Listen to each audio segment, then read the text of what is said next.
Fame, power, and scandal, an irresistible mix that fuels an unforgettable narrative. Sean Diddy Combs, a hip-hop icon, finds himself at the center of a true crime saga, entangled in criminal charges, wiretaps, leaked audio, and courtroom battles, a story almost too perfect to be real. Audio has surfaced as part of a lawsuit that accuses Christian Holmes, Sean Diddy Combs' son, of sexual assault. The music mogul is not accused of sexual assault in the lawsuit, but is included over allegations of liability and aiding and abetting. The lawsuit cites audio from a makeshift recording studio on the yacht where the alleged assault happened. This is the latest in a series of lawsuits filed against the rap mogul and businessman. Both men, father and son, deny the allegations against them. CNN national correspondent Camila Bernal joining me live with details on this. Camila, what more are you learning? Hey, Fred. So in this audio that CNN has listened to, you can specifically hear the accuser who alleges that she was being forced to take this tequila shot that she believed was laced with drugs. In a moment of intense courtroom drama, Diddy's legal battle teeters on the edge of collapse. With new audio leaks surfacing, one question looms: has he finally cracked? Sources indicate that the 55-year-old rapper experienced a meltdown while incarcerated at the Metropolitan Detention Center in Brooklyn, New York, where he was taken for observation due to mental instability. The music mogul, arrested in September on charges including racketeering, conspiracy, and trafficking, was reportedly hoping to secure bail by now. Spending the holidays behind bars was a nightmare for him, an insider told The Sun, noting that Combs managed to regain composure through meditation and deep breathing, although it took several hours to calm himself. Contrastingly, another source dismissed the meltdown claim, emphasizing that the father of 7 has remained resilient amidst serious allegations. A legal expert highlighted the significant disparity between Combs' previous lavish lifestyle and his current circumstances, stating the stark contrast. On the morning of September 16, 2024, Sean Diddy Combs, one of the music industry's giants, was arrested on serious charges. The U.S. Justice Department unsealed charges against Combs on Tuesday that alleged he abused, threatened, and coerced women and others around him to fulfill his sexual desires, protect his reputation, and conceal his conduct. Prosecutors said that Combs, that's P. Diddy, that's his real name, carried out his scheme by relying on the employees, resources, and influence of the multifaceted business empire that he led and controlled, creating a criminal enterprise whose members and associates engaged in and attempted to engage in, among other crimes, sex trafficking, forced labor, kidnapping, arson, bribery, and obstruction of justice.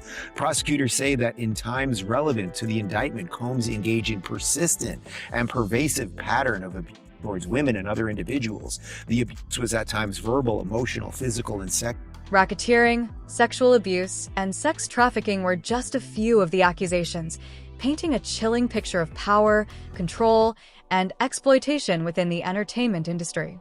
I think we all saw those headlines back in November 2023 of Cassie Ventura filing her lawsuit against P. Diddy. That's what got all of this steam rolling. And I've been following the case since then. And obviously we've seen in recent months there have been so many lawsuits against Diddy accusing him of drugging, and more than 40 of those. And a lot of them do date back to the 90s. So I've been looking into that area of his career in particular, trying to find out more about the makings of P. Diddy, or Puff Daddy, as he was known back then, and trying to find out from people who used to work with him and people in his inner circle, were there potentially early warning signs about some of the allegations that we're seeing now? And as I mentioned, some of these allegations of drugging and assault do go right back to the start of his career in the 1990s. It's not just the case that's grabbing attention. It's the relentless waves of leaked information, fueling both suspicion and intrigue. I told you from the jump that baby oil was a big thing in the whole Diddy scandal, that the Fed seized 1,000 bottles of baby oil. And it is the thing that people have talked so much about because it was such a bizarre... So odd. And remember, we spoke with Mark Agnifilo, his lawyer, on one of our documentaries, The Downfall of Diddy, on Tubi. And we asked him about it, and he didn't quite know what to say about it. He kind of made a joke about it. Right. But now, we know at least what one of the accusers in a civil lawsuit, A brand new accuser. a brand new one, is saying the purpose of the baby oil, and it's not what we thought. No, this accuser, who is filed as a John Doe, says that the baby oil was laced. A newly surfaced audio recording has ignited a social media firestorm. Though unverified, it is believed to feature Diddy alongside high-profile figures like Meek Mill and Beyoncé, discussing the allegations surrounding him. Beyoncé's audio leak admits participation in Diddy's parties. Are these signs she was involved all along? Recently, an audio recording of Beyoncé was accidentally leaked, revealing that she not only admitted to frequently attending Diddy's parties, but also claimed that those who were harmed weren't entirely innocent. She stated that everyone who attended the parties did so voluntarily, insisting that no one was forced. She even suggested that any harm they suffered was ultimately their own. It's not just the content of the audio that captivates and raises eyebrows. It's the timing of the leak, dropping at a critical moment in Diddy's trial preparations. Now, the emergency hospital visit came just hours after federal prosecutors slapped him with a superseding indictment in his federal sex trafficking RICO case, adding 2 more victims and extending the time period for investigators from 2008 going back to 2004, meaning they have 4 more years in order to continue investigating possible additional allegations. Now, all of this taking place, as it seems every week, there's another docuseries or documentary being cranked out about Diddy, which criminal defense attorneys who try cases in the Southern District here at the federal courthouse tell me can possibly taint potential juries that are going to hear this case when it gets going in May. Now, he will be back in the criminal case here in this courthouse in about 2 weeks. Is this latest audio leak the crack that finally shatters the enigmatic facade of hip-hop's most powerful mogul? Diddy leaves the Metropolitan Detention Center jail in Brooklyn. New reports say he was taken to the hospital for a few hours last week to get an MRI. We're just now learning about this, though, because Diddy was taken from the jail late at night, actually using the cover of darkness to keep his trip on the down low.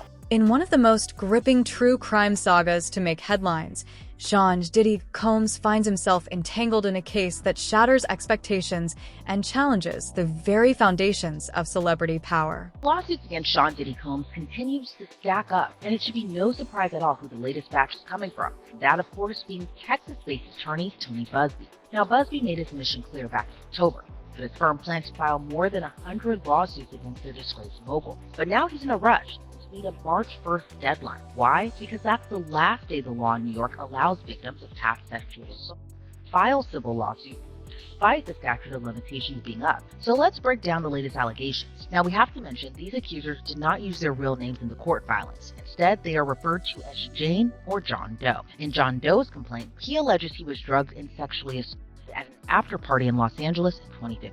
The courtroom chaos unfolding in Manhattan's federal court has taken on a cinematic intensity, with each new revelation deepening the mystery around Diddy's legal battles and his once untouchable legacy. Continue our attention to a major headline taking place in New York City and the pretrial hearing continuing on in this Sean Diddy Combs case. A pretrial hearing taking place some 138 days before trial. Let's be joined right now here on the ground in New York by Fox 5's Lisa Evers. Lisa, thank you so much for joining us here on Live Now from Fox. What can you tell us about what took place inside that courtroom today?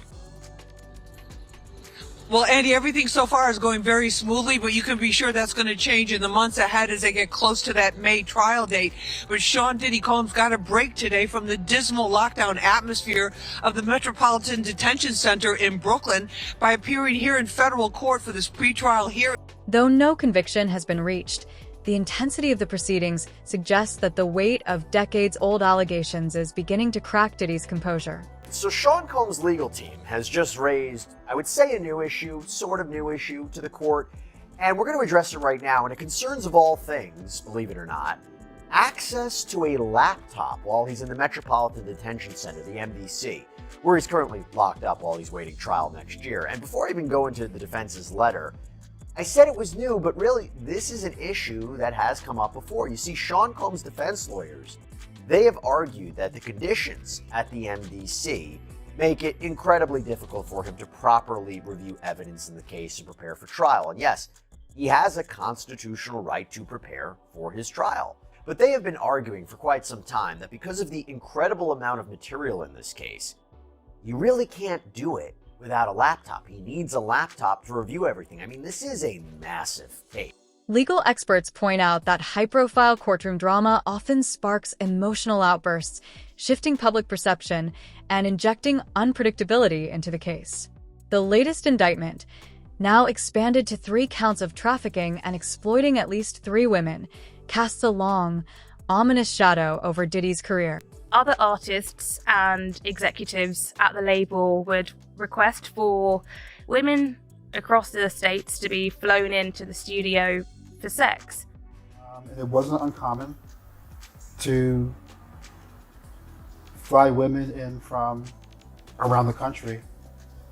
Well, not around the country, but they could be like a 2 or 3 hour flight away, type of thing, to have sex with people in the studio. Prosecutors allege that through his empire, including the iconic Bad Boy Entertainment, Diddy orchestrated so-called freak-offs, recorded sexual encounters that involved the exploitation of women, often with the complicity of male sex workers. Sean Combs, a prominent entertainment mogul, exploited his power to sexually, physically, and psychologically abuse plaintiff over more than 5 harrowing years. Combs caused plaintiff's life to spiral into a living nightmare. Further allegations claim that Diddy used a cocktail of illicit substances, including cocaine, ecstasy, methamphetamine, and psychedelic mushrooms, to manipulate and control his victims, luring them with promises of career advancement and financial support. The first piece that we almost always see in pink or pink cocaine is ketamine, a dissociative drug, something that makes people feel like they're detached from reality.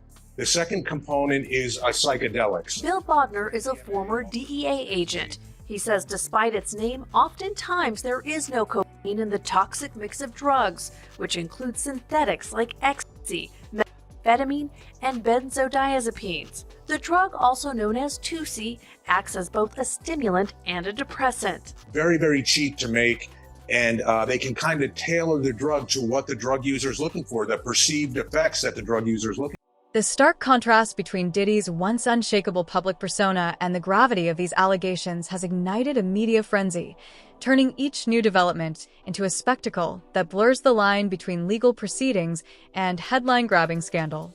Once the epitome of cool composure, he now appears visibly rattled, his responses tinged with emotion as he grapples with the weight of the charges. Well, I'll tell you that yesterday in court, Sean Diddy Combs showed up smiling. His whole, well, not his whole family, his children, all of his children and his mother who traveled from Florida were there. Oftentimes he would turn around and look at them at the end of the hearing. He was blowing kisses at them and saying thank you. He was comforted by his attorneys. It was odd to see him smile so much. It seemed like he was optimistic, and many of us were wondering whether he would be bailed out, but there is still a bail appeal pending in his case after a judge had rejected a $50 million bail package.